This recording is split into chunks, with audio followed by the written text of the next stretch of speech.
হাফেজ শব্দের বাংলা অর্থ কি? হেফাজতকারী বা মুখস্থকারী। আলেম শব্দের বাংলা অর্থ কি? জ্ঞানী বা বিদ্বান। মাওলানা শব্দের বাংলা অর্থ কি? ধর্মীয় নেতা বা অভিভাবক। মুফতি শব্দের বাংলা অর্থ কি? ধর্মীয় আইন বিশেষজ্ঞ। শয়তান সবচেয়ে বেশি কাকে ভয় পেতেন?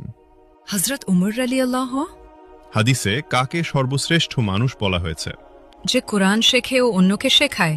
সালাতের পর কি পড়লে গুনাহ মাফ হয়? আস্তাগফিরুল্লাহ। হযরত মুহাম্মদ সাল্লাল্লাহু আলাইহি সাল্লামের সাথে সর্বপ্রথম কোন প্রাণী কথা বলেছিল? উট। নফল শব্দের অর্থ কি? ঐচ্ছিক ইবাদত। রাসূল শব্দের অর্থ কি? আল্লাহর প্রেরিত দূত। নবী শব্দের অর্থ কি? ওহীপ্রাপ্ত বার্তাবাহক। হালাল শব্দের অর্থ কি? বৈধ বা অনুমোদিত। হারাম শব্দের অর্থ কি? নিষিদ্ধ কাজ। স্বামীর নাম ধরে ডাকলে অমঙ্গল হবে। ইসলামে কথাটি বিধান কি? ছোট শিরক। খাবার খাওয়ার সময় সালাম দেওয়ার বিধান কি? জায়েজ। স্বামীর পায়ের নিচে স্ত্রীর বেহেশত, এটি কোন ধরনের হাদিস? জাল হাদিস।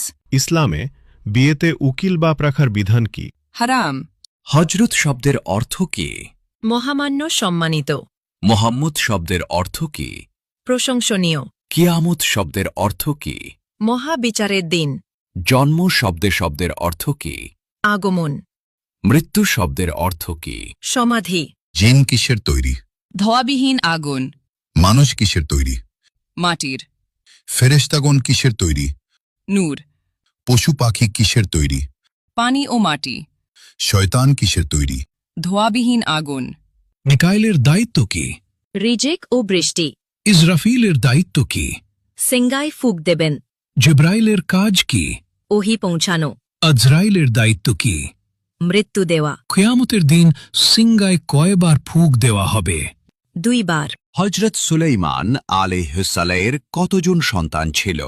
1 জন। হজরত দাউদ আলাইহিসসালামের কতজন সন্তান ছিল? 19 জন। হজরত মুহাম্মদ সাল্লাল্লাহু আলাইহি সাল্লাম এর কতজন সন্তান ছিল?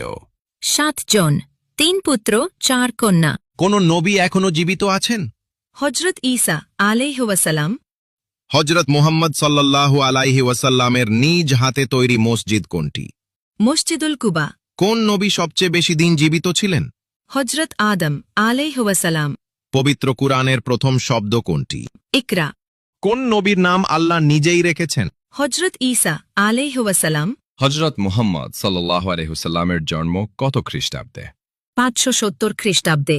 হজরত মুহাম্মদ সাল্লাল্লাহু আলাইহি ওয়াসাল্লামের জন্মস্থান কোথায়? মক্কা নগরীতে। হজরত মুহাম্মদ সাল্লাল্লাহু আলাইহি ওয়াসাল্লাম কোন বংশের জন্মগ্রহণ করেন? কুরাইশ বংশে। হজরত মুহাম্মদ সাল্লাল্লাহু আলাইহি ওয়াসাল্লামের মৃত্যু হয় কত খ্রিস্টাব্দে? 632 খ্রিস্টাব্দে।